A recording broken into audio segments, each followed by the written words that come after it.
Palang araw sa lahat. For today's video, ang re-review po natin yung bagong-bago po na Honda Beat version 3 po. Pero pag hindi pa kayo nakasubscribe sa akin, please hit the notification bell para updated kayo sa aking mga video. Tara mga guys, simulan na natin itong review.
So yung mga guys, sisimulan ko na itong review. Ito po yung bagong-bago ng Honda Beat version 3 na po ito mga guys. Wala natin sa gulong. Ang gulong po niya sa harap ay 80 by 90. Yan, 14 po ang sukat. Tapos ito po yung kanyang disc brake. Yan. Tapos mga guys, yung kanyang front shock po ay matte black po mga guys. Tapos yung kanyang brake caliper ay black din po na matte black din po. Tapos mga guys, kung mapapansin mo, yung kanyang mags iba na po. Iba na po sa version 1 and 2. Yan. Kita nyo naman, ang ganda ng mags ngayon. Parang ako nga ito eh. Parang yung nasa clip po. Yan na po yung kanyang mags. Tapos yan mga guys, comfy brake na po yan. Tapos punta naman tayo sa likod na gulong. Ang likod na gulong po nito ay 90 by 90. 14 din po mga guys. Tapos ito po yung kanyang muffler. Yan. Ito po yung kanyang heat guard. Yan. Parang may design po siya na carbon. Yan. Pero magaganda po ito, cover na cover po yung buo muffler natin, kaya iwas paso po. Tapos ito po yung kanyang angkasan, yan po yung step nut, rubberized po, saka matibay po mga guys. Tapos punta naman tayo sa likod. Ito po mga guys, yung kanyang taillight, yan, bulb type po. Yan, yung signal niya po, bulb type, pati po kanyang taillight, bulb type din po. Tapos ito yung kanyang fender, yan, malaki po yung kanyang fender sa likod. Tapos may reflector po dito. Tapos may ilaw po dito para sa gabi kiting ating plaka. Tapos mga guys, yung kanyang ito po yung crankcase niya po, yan, may kickstart po. Tapos yung kanyang rear shock, yan, ano po siya, matte black po. Tapos yung kanyang center stand po ay glossy na black, pati yung kanyang side stand po ay glossy na black din po. Tapos mga guys, kung mapapansin nyo, yan, yung mukha po niya nagbago na po. Ito po yung kanyang signal light pagkabila. Ito po yung kanyang headlight na LED na po. Tapos may decals po siyang beat dito. Tapos yan po, decals siya na beat. Tapos punta naman tayo mga guys sa kanyang manubela. Yan, ang manubela niya po, ito po. Ito po yung mga function. Yan, high and low, busina, tapos signal light po. Tapos ito po yung kanyang ignition. Yan. Napansin ko dito mga guys, yung susian. Yan, nagbago na po yung susian niya. Mamaya, papakita ko sa inyo yung version 2. Yan, nagbago na po yung susian niya. Tapos pati yung sa upuan niya po. Yan, meron na rin pong pindutan po. Para dito nyo na po i-operate, para mapuksan nyo po yung upuan mga guys. Tapos meron po siyang packet. Ayan mga guys, oh. Ito po yung kabilang packet. Yan. Pwede po lagyan ng coins, pwede rin naman ng bottled water, saka wallet po. Pero maganda po dito, meron na po siya rito. Parang naka-cover po na na side pocket. Kaya mga guys, ito po, pag binuksan natin, kaya meron siyang USB port. Kaya mga guys, oh, yan yung outlet niya. Kaya pwede na kayo mag-charge. Kaya mga guys, oh, meron siyang USB port na po. Tapos ito po yung kanyang sabitan ng helmet po. Yan po yung hook. Tapos mga guys, napansin ko rin dito yung kanyang battery nasa gitna na po. Kasi yung version 2 po, nandito po sa gilid. Yan. Tapos yung kanyang upuan mga guys, yung po. Yan. Pares pa rin po ng version 2. Yan, makipot lang po. Pero malambot po. Tapos yung kanyang grab bar, yan. Lambot po. Kaya yung mga backride po natin, hindi po mangangalip pag ginawakan po.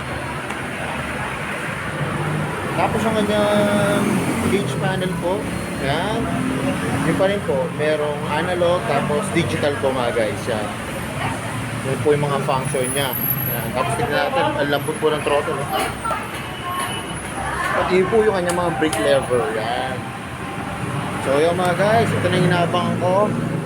Masasakan ko na to Honda Beat version 3. Yan, tara, tignan nyo ako mga guys.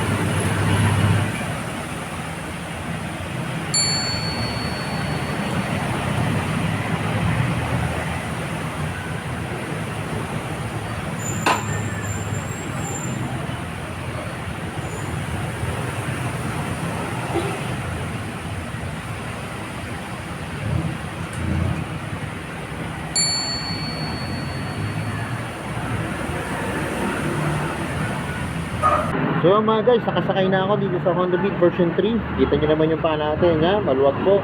Malaki po yung galawan ng paa. Tapos yung nga po, nakadagdag po dito. Ayan, maganda po kasi meron na siyang USB port. Ayan, pagka nag-charge po kayo ng battery, pwede pong nakalagay dito yung phone nyo. O kaya yung iba po, bibili po nung yung CP holder po para nakasabit po dito yung battery habang nag-charge mga guys.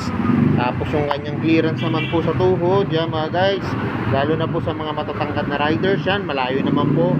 Kaya pwede po siya sa matatangkad. Tapos yung upuan niya po mga guys, ang lambot po. Yan.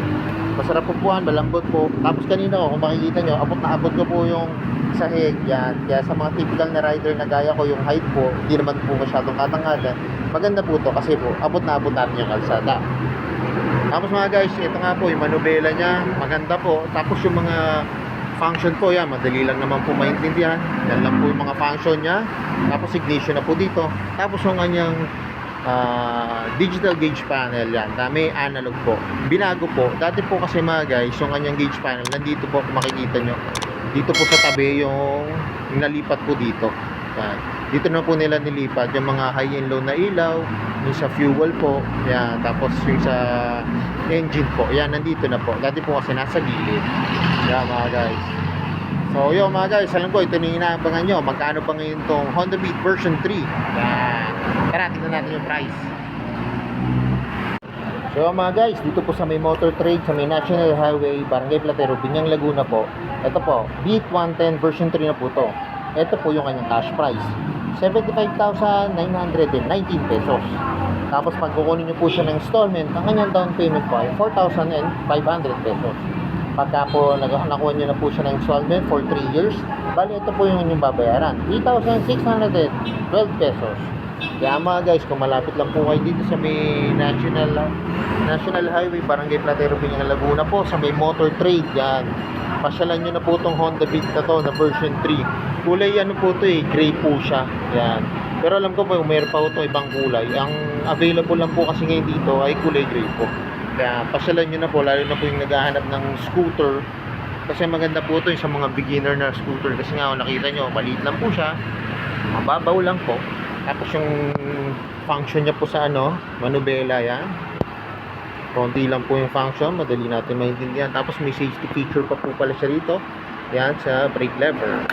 Yan, para nakalak po siya, yan mga guys.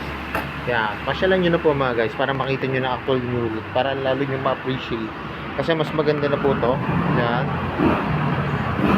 Ibang iba po to doon sa version to mga guys. So mga guys, kanina sinabi ko, ito po yung version 2. Yan. Makikita nyo, yun, nasa gilid po. Hindi ko lang po malapitan, naulan lang po eh. Yun po, yung nasa gilid na po, nasa gilid po yung kanyang battery. Tapos makikita nyo, iba po yung kanyang mags. Yan, iba po yung design ng mags niya. Tapos yun po, yung sa lagayan po ng kanyang packet, di ba nakita nyo po yung isa, meron po siyang secret packet. Tapos yan po mga guys, yung kanyang susian.